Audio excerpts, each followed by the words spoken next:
दोस्तों, एक रोज आप उठते हैं सुबह, हर रोज की तरह अपनी फेसबुक ओपन करते हैं और आपके पास एक अनजान लड़की के नाम से फ्रेंड रिक्वेस्ट आई हुई होती है। ये समझते हुए हम उस फ्रेंड रिक्वेस्ट को एक्सेप्ट कर लेते हैं। उसके बाद बातचीत का दौर शुरू होता है। तो एक दिन बात करने के बाद ही व्हाट्सएप के नंबर का आदान प्रदान हो जाता है। उसके तुरंत बाद आपके पास एक वीडियो कॉल आ जाता है उसी लड़की का। वीडियो कॉल आप उठा लेते हैं और सामने से वो मोहतरमा डायरेक्ट वीडियो कॉल पर आकर कपड़े उतारने लग जाती है। वाह, नहीं वाह। जब तक आपको यह समझ आता है कि आपका काट दिया गया है चू। नमस्कार दोस्तों, बड़ा दुख होता है, बड़ा अचरज होता है जब मैं ये देखता हूं कि जिस मुद्दे पर मैं 2 साल पहले वीडियो बना चुका और जिस मुद्दे पर मैं 50 वीडियो ऑलरेडी बना चुका हूं, जिस न्यूड वीडियो ब्लैकमेलिंग वाले फ्रॉड के बारे में मैं न जाने कितनी बार बता चुका हूं, बावजूद इसके हजारों की संख्या में आए रोज मासूम लोग, मासूम स्टूडेंट, मासूम अधेड़ उम्र के लोग इस जाल में फंसते जा रहे हैं। इसका सबसे बड़ा कारण है हम भारतीयों का स्वार्थ किस बात को लेकर कि हम किसी भी मुद्दे को तवज्जो तब तक नहीं देते हैं जब तक वो हमारे साथ हो नहीं जाती है, हमारे साथ जब तक वो बीत नहीं जाती है तब तक उस मुद्दे को हम हल्के में लेते हैं। यही हम भारतीयों के साथ हो रहा है और यही हम भारतीयों की सबसे बड़ी कमी है। दोस्तों, एक रोज आप उठते हैं सुबह, हर रोज की तरह अपनी फेसबुक ओपन करते हैं और आपके पास एक अनजान लड़की के नाम से फ्रेंड रिक्वेस्ट आई हुई होती है। तो आप अपने दिमाग में अपनी पिछली जिंदगी की कुछ यादें ताजा करते हैं।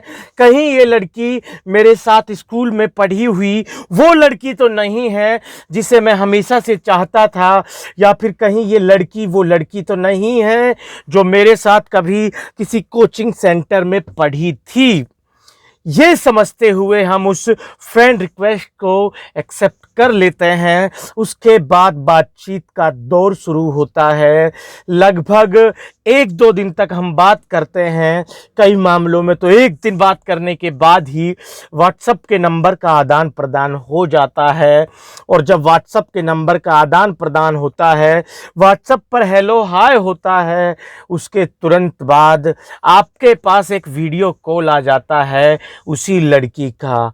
आप समझ नहीं पाते हैं कि यार जो लड़की कल फ्रेंड रिक्वेस्ट भेजी वो 1 या 2 दिन में डायरेक्ट वीडियो कॉल कर रही है, तो इसके पीछे क्या मकसद है, ये हम समझना चाहते नहीं हैं।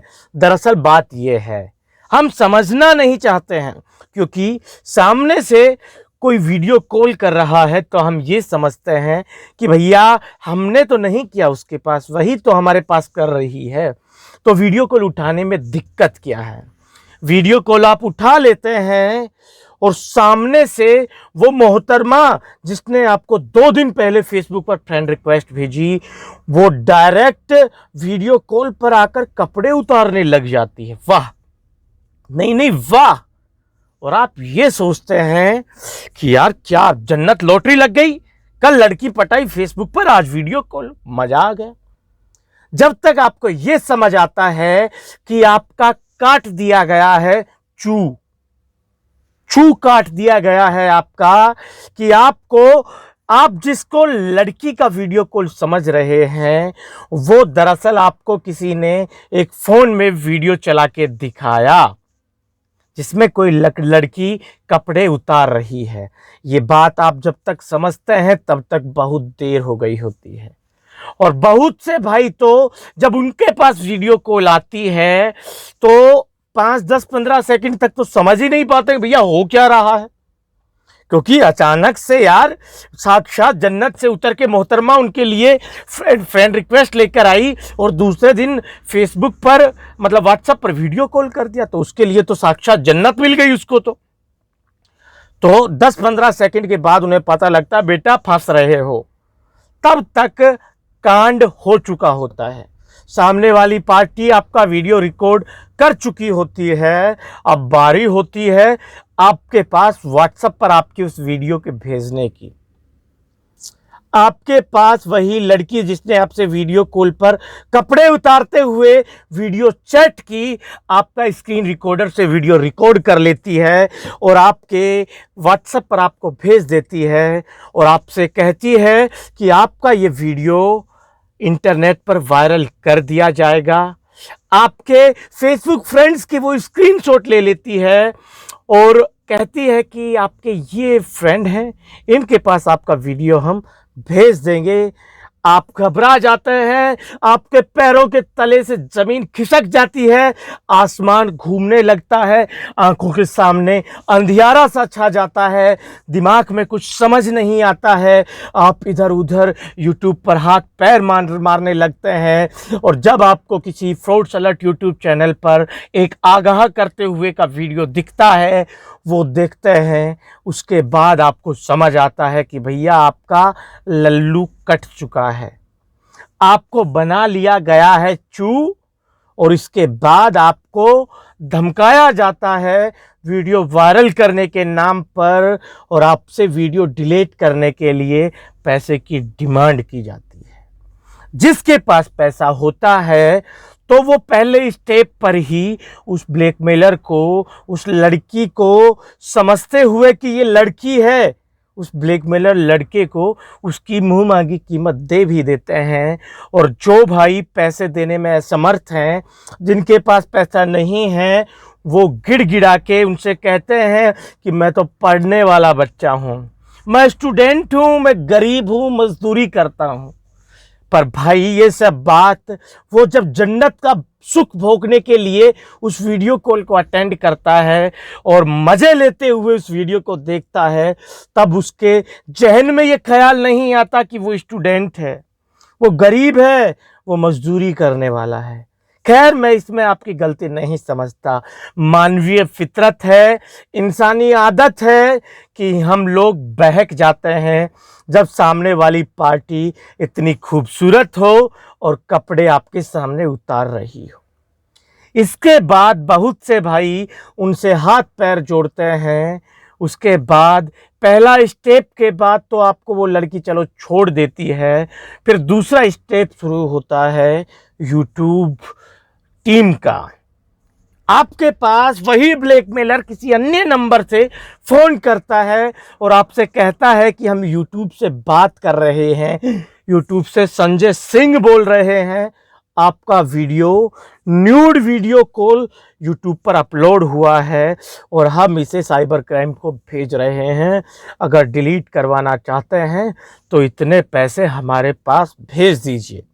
यहाँ आकर पार्टी घबरा जाती है, वो सोचती है कि चल लड़की से तो बच गए, उसने तो पैसे नहीं लिए, पर अब साला यूट्यूब के मैनेजर को कैसे सेट किया जाए, इसे कैसे समझाया जाए कि मेरे पास पैसे नहीं हैं।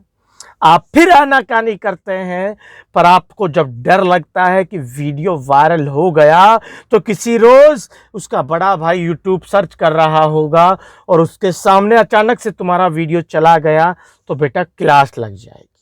ऐसे में जिसके पास पैसा नहीं है वो भी इधर उधर से हाथ पांव मार के यार दोस्तों से इकट्ठा करके उस ब्लैकमेलर की झोली में डाल देते हैं। और जो नहीं डालते हैं उसके लिए तीसरा स्टेप शुरू हो जाता है। तीसरे स्टेप में एंट्री होती है साइबर क्राइम वालों की।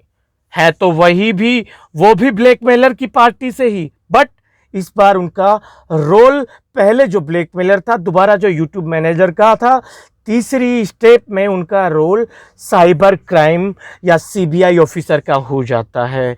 और वो रोल में राम पांडे, प्रमोद डी जो तिवारी हैं और जो क्या नाम विक्रम गोस्वामी, इन सब का नाम की आइडेंटिटी का इस्तेमाल करके वो लोग तीसरी पारी खेलने मैदान में उतरते हैं। आपको कहते हैं कि यूट्यूब ने आपके खिलाफ शिकायत दर्ज की है क्योंकि यूट्यूब पर आपने कोई अश्लील वीडियो अपलोड किया है। आपकी हवा खुशक हो जाती है क्योंकि सामने वाला ब्लैकमेलर जो अपने आप को आइडेंटिटी बदल कर साइबर क्राइम या सीबीआई ऑफिसर बताता है और आपको धमकी देता है कि बेटा 24 घंटे में तुम्हें घर से उठा लिया जाएगा, जेल में डाल दिया जाएगा, तब तुम्हें समझ आएगा किसी का वीडियो किसी के साथ वीडियो, किसी का वीडियो यूट्यूब पर अपलोड करने की कीमत क्या होती है। बेटा देख लेंगे, कल उठा लेंगे, ज़िंदगी बर्बाद कर देंगे तुम्हारी। साइबर क्राइम वाला व्यक्ति ये जब धमकी देता है तो सामने वाली पार्टी की रूह कांप जाती है, और उसकी फट तो उस समय जाती है जब जब ब्लैकमेलर अपने आप को साइबर क्राइम बताते हुए अपनी बाकायदा आईडी उसके व्हाट्सएप पर शेयर कर देता है, जिसमें राम पांडे के रूप में वो सीबीआई साइबर क्राइम ऑफिसर अपने ऑफिस में बैठा होता है, या फिर अपनी वर्दी में उनके पास फोटो भेज देते हैं वो, और आप डर जाते हैं कि यार ये तो वास्तव में कोई पुलिस का बड़ा अफसर है, बेटा तू तो फंस गया। यहाँ तो वो फुल कोशिश करता पैसे देने की। 99% लोग यहाँ तक आकर पैसे दे देते हैं। अब चौथा स्टेप, चौथी दुकान खोल लेते हैं वो लोग जो इस ब्लैकमेलिंग के शिकार हुए लोगों की मदद के नाम पर, उनकी सहायता के नाम पर बिजनेस मॉडल खड़ा करके बैठे हैं। जैसे नोएडा का एक फर्जी वेबसाइट बनाकर जन सुरक्षा केंद्र के नाम से लोगों को फ्रॉड से रिलेटेड समस्याओं का निपटारा करने के लिए उनसे पैसे लेता था और उनसे वो पैसे ठग कर उनको ब्लॉक कर देता था। ऐसा ही मामला नोएडा में जन सुरक्षा केंद्र वाले लोगों का था। दरअसल अभी तो वो पुलिस की जेल में हैं, सलाखों के पीछे हैं, कानून के फंदे में फंस चुके हैं। तो 4 स्टेप तक आते आते सामने वाली पार्टी तो थरथरा जाती है। चारों स्टेप में किसी ना किसी स्टेप में सामने वाली पार्टी कुछ ना कुछ पैसा उनको दे देते हैं। पैसा देने के बाद अलग समस्या उत्पन्न हो जाती है, क्योंकि जब किसी भी फ्रॉड करने वाले व्यक्ति को आप पैसे का नशे का एहसास करा देंगे तो वो आपके नंबर को और आपके वीडियो को बड़ा सुरक्षित करके कम से कम 1-2 महीने के लिए तो रख ही लेता है, क्योंकि वो जानता है सामने वाला एक बार डर के जब पैसे दे सकता है तो दोबारा डर कर भी पैसे दे सकता है। यहां तक की स्थिति में सामने वाली पार्टी मेंटली रूप से इतनी प्रताड़ित हो जाती है, इतने मानसिक तनाव में चली जाती है कि उसके दिमाग में बचकाने ख्याल आने लगते हैं। सुसाइड से लेकर घर से भाग जाने तक के ख्याल उनके मन में आते हैं। वो भूल जाते हैं कि उनके पीछे उनका एक परिवार है, उनके बच्चे हैं, उनके बूढ़े माता पिता हैं, और मेरी नज़र में कुछ ऐसे भी भाई हैं जो बाकायदा अटेम्प्ट कर चुके हैं, जो बाकायदा इस दुनिया में आज मौजूद नहीं हैं। दोस्तों, पहली चीज़, आप उसी दिन अपने आप को आरोपी बना लेते हैं जब उस सामने वाले के पहली बार आपको ब्लैकमेलिंग करने के लिए धमकाने का मैसेज आता है और आप डर जाते हैं। उसी समय आप गलत हो जाते हैं, क्योंकि डरता वही है जिसने कुछ गलत किया है। उसके बाद आप गलत और ज़्यादा गलत जब साबित हो जाते हैं जब आप उन ब्लैकमेलर्स की डिमांड के अनुसार उनको पैसा दे देते हैं। मुझे ये समझ नहीं आता, क्या आप पैसा जो कमाते हैं वो 2 नंबर का है? आपकी आत्मा जरा भी नहीं कांपती किसी को अपनी मेहनत की कमाई देते हुए? कभी अपने माँ बाप से पूछकर देखना कि मेहनत की कमाई क्या होती है। माँ बाप की कमाई लुटाना बहुत आसान होता है, पर जिस दिन आप अपनी मेहनत से कमाओगे उस दिन आपको समझ आएगा कि पैसे की कीमत क्या है, उसका एहसास आपको उस दिन होगा। पर मैं आपको सिर्फ यही कह रहा हूँ कि आप चारों स्टेप में से किसी भी स्टेप में फंस जाते हैं, किसी भी स्टेप के जाल में उलझ जाते हैं, तो आपको घबराना नहीं चाहिए। सबसे बढ़िया तरीका है कि आप जो फ्रॉड करने वाली पार्टी है उनसे कांटेक्ट ख़त्म कर दें, बातचीत का माध्यम ही समाप्त कर दें, कनेक्टिविटी तोड़ दें, ताकि वो ना आपसे जुड़ पाएंगे, ना आपसे बात कर पाएंगे और ना आपको डरा पाएंगे। और जब तक वो डराएंगे नहीं, आप उनको पैसा नहीं देंगे। उनका मकसद, मैं बार बार कहता हूँ, उनका मकसद आपके वीडियो को यूट्यूब पर वायरल करना नहीं होता है और ना ही आपके वीडियो को कहीं अपलोड करना होता है।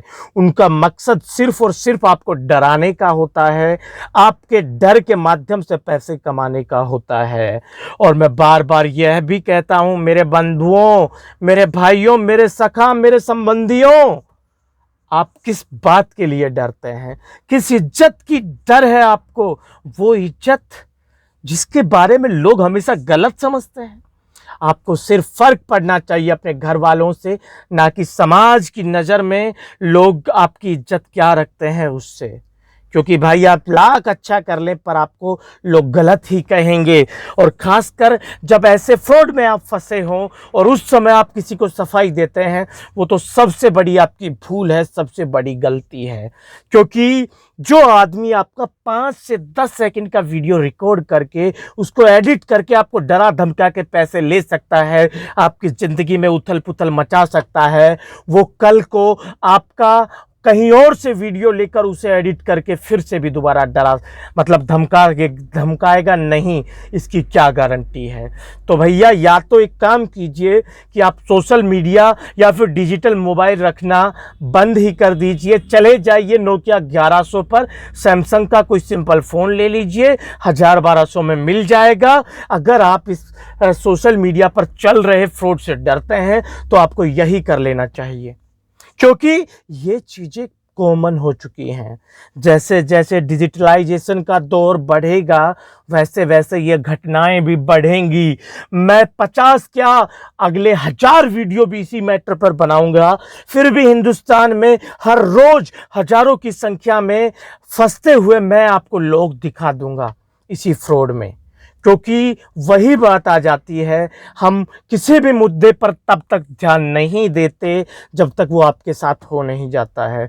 मान के चलो कोई भाई आज फंसा है, इस फ्रॉड के शिकार आज हुआ है और उसके सामने आज से 1 महीने पहले फ्रॉड्स अलर्ट यूट्यूब चैनल की इस मुद्दे पर आगाह करते हुई वीडियो उसके सामने गई थी, तो भाई ने उस वीडियो को ओपन तक नहीं किया था, क्योंकि उसे लगा था अरे तू तो सर्वशक्तिमान है, सर्वबुद्धिमान है, इस दुनिया में, इस जगत में, इस संसार में कोई माई का लाल पैदा नहीं हुआ जो तुमको फंसा लेगा। पर बेटा जिस दिन बुद्धि पर सांप लौटता है तो अच्छे से अच्छे बुद्धिमान व्यक्तियों की बुद्धि पर ताला लग जाता है और वो फंसता हुआ चला जाता है। तब आप उसी फ्रॉड्स अलर्ट यूट्यूब चैनल पर आते हैं, उस वीडियो को देखते हैं और कमेंट्स में आप उसको थैंक यू बोलते हैं। पर आप ये भूल जाते हैं कि ये थैंक यू आप 1 महीने पहले अगर वीडियो देखने के बाद कहते तो शायद आप खुद इतने मानसिक रूप से तनाव में नहीं गए होते और आपने किसी को कोई 1 फूटी कौड़ी भी ना दी होती, इस मामले में आप फंसे ना होते। पर बात वही आती है कि हम स्वार्थी हैं। स्वार्थी बन जाइए कोई बात नहीं, पर दोस्तों बुद्धि का इस्तेमाल कीजिए, विवेक से सोचिए कि क्या कभी कोई सरकारी ऑफिसर, जैसे साइबर क्राइम वाले ब्लैकमेलर अपने आप को बताते हुए आपके पास अपना आई कार्ड भेज देते हैं, क्या कोई सरकारी ऑफिसर आपसे पैसे की डिमांड करता है वो लिखित में व्हाट्सएप पर आपको मैसेज भेजेगा या फिर आपके पास अपना आई कार्ड भेजेगा? वो मूर्ख है क्या? क्या उसे नहीं पता कि तुम उसका स्क्रीनशॉट ले सकते हो? कौन है जो अपनी नौकरी दांव पे लगाएगा, खासकर जो अपने आप को आईपीएस रैंक का ऑफिसर बता रहा है? क्या वो आपसे 1000, 2000, 10,000, 5,000 रुपए की मांग करेगा? कुछ चिल्लड़ फ्रॉड ब्लैकमेलर्स तो ऐसे हैं, जब उनसे कोई पैसा नहीं देता है तो लास्ट में यही कहते हैं भाई 11 रुपए का नेट का रिचार्ज ही करवा दो। और आप इतने बेशर्म हो जाते हैं कि 11 रुपए में मामला सुलटाने के लिए उसके मोबाइल में नेट का 11 रुपए का रिचार्ज करवा देते हैं। बहुत से भाई तो 3 महीने वाला ही रिचार्ज करवा देते हैं, पर वो भूल जाते हैं इसी नेट के इस्तेमाल से वो आप ही के जैसे और कितने मासूम भाइयों को फंसाएगा। यहाँ तक कि जैसे ही आप 11 रुपए का रिचार्ज उसके मोबाइल पर करवाते हैं, वो दमादम उसी 11 रुपए के रिचार्ज से मिले एमबी का इस्तेमाल कर कर आपके पास व्हाट्सएप पर आपको धमकी भरी मैसेज करने लगता है। दोस्तों पहली चीज, आप डरिए मत, आपने गलत नहीं किया। दूसरी चीज कि आप कब तक ब्लैकमेलर्स के सामने घुटने टेकोगे? जिसे आपको धमकाना है, डराना है, वो तो कैसे भी कहीं से भी आपका वीडियो ले सकता है। आप कब तक उनको पैसा दे देंगे? पैसा देकर मामला रफा दफा करना कोई उपाय नहीं है। ये जो बीमारी है ये समाज में निचले स्तर तक फैल चुकी है, इसका दायरा बहुत बड़ा हो चुका है। ये बीमारी कोढ़ का रूप ले चुकी है जिसका कोई इलाज नहीं है। आए रोज ये बढ़ती ही जाएगी जब तक भारत में इस तरह के साइबर क्राइम के ऊपर कठोर और सख्त कानून बनते नहीं हैं। और कानून बनने के साथ ही उसकी प्रक्रिया सरल होनी चाहिए और उस कानून की जो सजा उनको मिलेगी वो तुरंत से तुरंत और कठोर से कठोर सजा का प्रावधान जब तक हमारे कानून में ऐसे साइबर अपराधियों के खिलाफ नहीं होगा तब तक ये घटनाएं ना तो मेरे जागरूक करने से रुकेंगी और ना ही आपके समझने से रुकेंगी। क्योंकि ये पहला वाकया नहीं है, 2 साल हो गए, हर रोज हजारों की संख्या में लोग शिकार हो रहे हैं। 3 से 4 लाख लोग तो मेरे संपर्क में हैं जो इस तरह के फ्रॉड के शिकार हुए हैं। कब तक आप इनके घुटनों पर अपने आप को नवाते रहेंगे? स्वाभिमान से जीना सीखिए। ठीक है दोस्तों, कभी भी ऐसे फ्रॉड करने वाले लोगों से डरिए मत। सबसे बढ़िया तरीका मैंने उस वीडियो में बताया है कि आप किस तरह national cyber crime reporting portal पर कंप्लेंट दर्ज करवा सकते हैं और ऐसे साइबर अपराधियों का गंडा करवा सकते हैं। उम्मीद करता हूं कि मेरी आज की जो वीडियो है वो आपको इंफॉर्मेशन के साथ साथ कटाक्ष भी लगा होगा। बट मैं चाहता था कि मैं कटाक्ष के माध्यम से आपकी अंतरात्मा को जगा सकूं। वीडियो अच्छा लगा हो तो लाइक शेयर जरूर करें। चैनल अभी तक सब्सक्राइब नहीं किया है तो मेरे बंधुओं चैनल सब्सक्राइब जरूर करें, क्योंकि फ्रॉड्स अलर्ट यूट्यूब चैनल आपके लिए डिजिटल साइबर फ्रॉड से रिलेटेड तमाम जानकारियां लेकर आता रहता है। दोस्तों आज के लिए बस इतना ही। जल्द मिलते हैं नया वीडियो लेकर नई जानकारी के साथ। तब तक अपना ख्याल रखिए, खुश रहिए दोस्तों। धन्यवाद।